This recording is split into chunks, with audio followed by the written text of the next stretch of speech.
right, good morning. My name is Jim Durantis. I'm the Providence real estate guy, and today we're doing something a little bit different, and we're bringing you actually to a small business here on the west side of Providence. Today we're going to see Stu Meltzer. He's the proprietor of the Fearless Fish Market, and he's a relatively new business to the Providence food scene, and we're going to talk to Stu a little bit about how his business has adjusted in this COVID-19 environment, and how, given the governor's phased in relaxation of the shelter in place orders, have impacted his business and how he sees it going from here. So phase one, as most of you know, was put in place last weekend, and we're going to see some more relaxation this coming weekend as restaurants are going to be able to allow dining, exterior dining. So let's go in and we'll have a conversation with Stu. All right. Well, good morning, Stu. Good morning, Jim. This is Stu Meltzer. He's the proprietor here at Fearless Fish Market, beautiful west side of Providence. Right. Thank you very much for taking the time today to chat with us. Thanks for having me. Happy to do so. And so what we thought we'd talk about this morning, Stu, is how a small business, particularly a business that sells perishable product, has sort of been impacted by the COVID-19 crisis. Now we're sort of phasing into the reopening of the economy, and step one happened last weekend. So why don't you walk us through a little bit about the initial impact and how you see things happening in this first phase? Sure. Yeah, sure. So in terms of perishable products, so I guess initially when all this kind of happened, the big thing related to our business was the restaurants and the fresh seafood supply chain. So seafood is the demand for seafood is overwhelmingly driven by restaurants. I mean, it's like 80%. So off the bat, it was right away, a lot of boats just didn't go fishing. It was just like, restaurants are closed, you know, we don't have any market. So for our business in particular, we rely on heavily on Point Judith. So local fish is kind of what we do. That's the primary port of Rhode Island. Essentially, nobody was fishing. So it was a combination of factors. It was a little bit supply chain, a little bit we weren't quite sure how we should be operating to do it safely for our customers and for our staff. So we decided that it would just make the most sense to just kind of take a pause and until we got a little bit more information on how to go about this. So we let a few weeks go by, and then as kind of things started to unfold, we got a little bit more direction on what would be a safe method in terms of operating. The boats started fishing again. Kind of the retail channels. People kind of things shifted around to get fresh fish to people, and people wanted that. So the boats were going again. So we kind of felt comfortable, like, okay, the supply is there to kind of do to put out something that we feel good about, and then we felt comfortable enough with the guidelines we were given. But the way that we decided to approach it was, outside we have a tent, like a farmer's market tent, and so we're primarily relying on online ordering and sales and phone orders, and again, most of that is online. So that's totally different for us. I mean, we certainly, I guess, kind of the bread and butter of what we do or have been doing is having people come in, having this beautiful display, like having all these unusual items in the case that people aren't used to seeing, having a conversation about what that is, where it comes from, how it's caught, how you should cook it. So to go from that to relying on online, it definitely bumps me out a little bit, because we certainly lose that connection that is really a essential part of what we do. But we're making it work. Like I said, on our website, there's a link. We're using an online platform. So back to the supply chain. Yeah. I would imagine when the boat stopped, that was the end of it. And then now you sort of have a limited supply of what you're product offering was prior to? Actually, it's pretty much back to what it was before. You know, guys are going out, so definitely that, which doesn't mean that you know, fishermen are fishing as much as they had previously. It just means that you've got guys that are going like fewer times, or you know, they're going on fewer trips, and they're probably also catching less on that trip. But the variety is there. So you know, it's good for us, but there's definitely still a long way to go in terms of Rhode Island fishermen kind of getting to their income levels before all of this. Yeah. So we're seeing this coming weekend, the sort of restaurants will sort of ease back into reopening, and we're seeing they'll be doing some exterior dining, 20 tables, but at least they'll start to be, you know, be able to see their patrons again.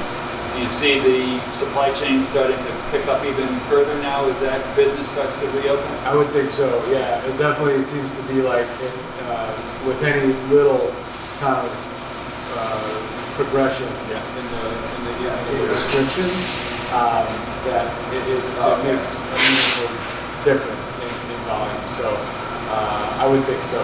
Yeah, it'll be interesting to see how people react. That's what that's true.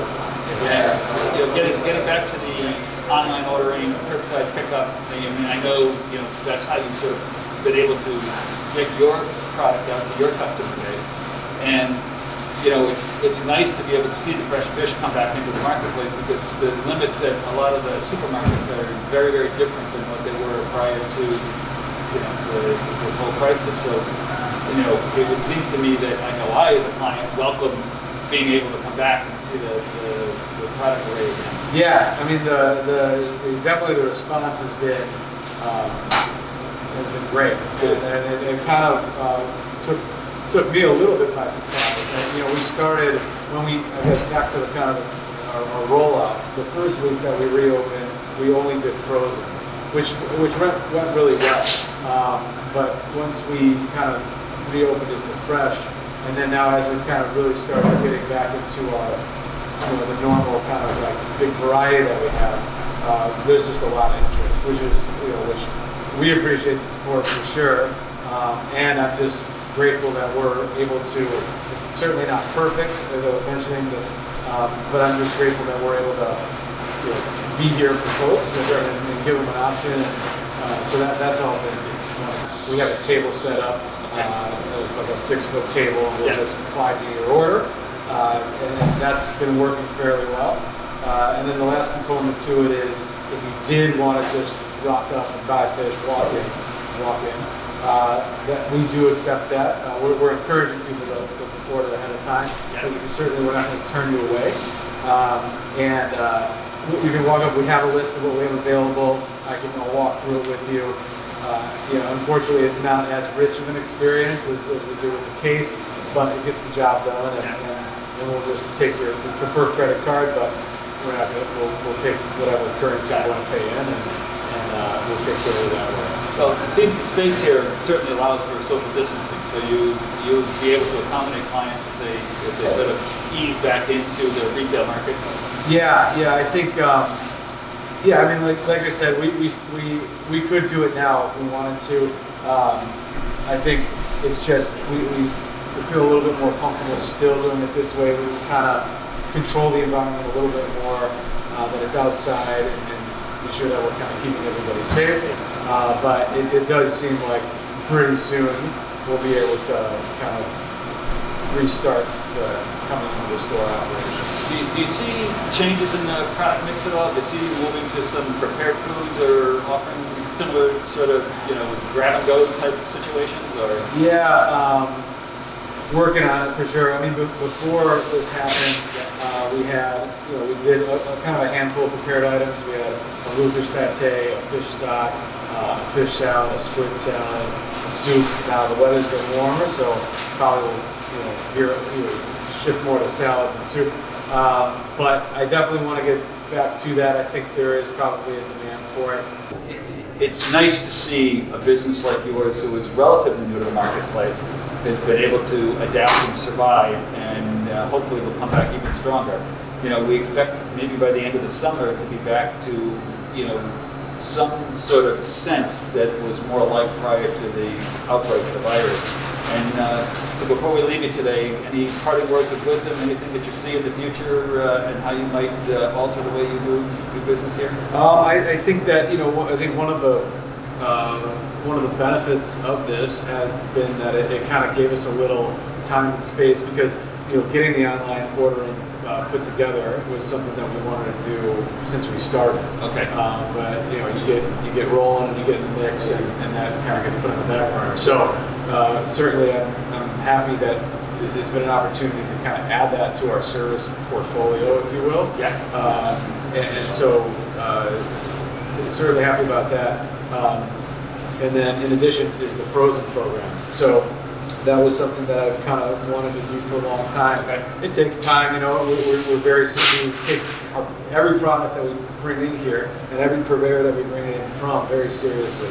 So, you know, it took some time to like really do some research and find the best.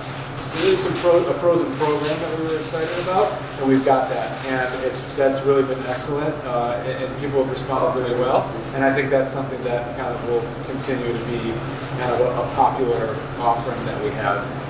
And then, as you're mentioning, you know, some of the prepared foods, we definitely want to get back into that, and ramp that back up. Also is farmers markets. So we were planning on doing that beforehand. I mean, we were all dialed up to rock and roll there. It sounds like that situation is going to be a lot different. It's going to be different for the near term, going forward. I mean, similar types of restrictions. It's not going to be the kind of hang out and grab a iced coffee and grab a bite to eat. It's like functional, at least in the initial period, but that we're planning to work out and be a part of that, right? So, yeah. Well, thank you very much. And what I'd like to do is, you can see here, we are at the Field Fish Market on the west side of Providence, and you can see the production is in full swing as the folks are preparing their orders for the day. And we certainly am very grateful that your business is moving to the next phase, and you're a big part of this community, and we're very happy to see you've been able to adapt and flourish. Yeah, appreciate it, Jim. Yeah, no, all right. thank you. Thanks very much.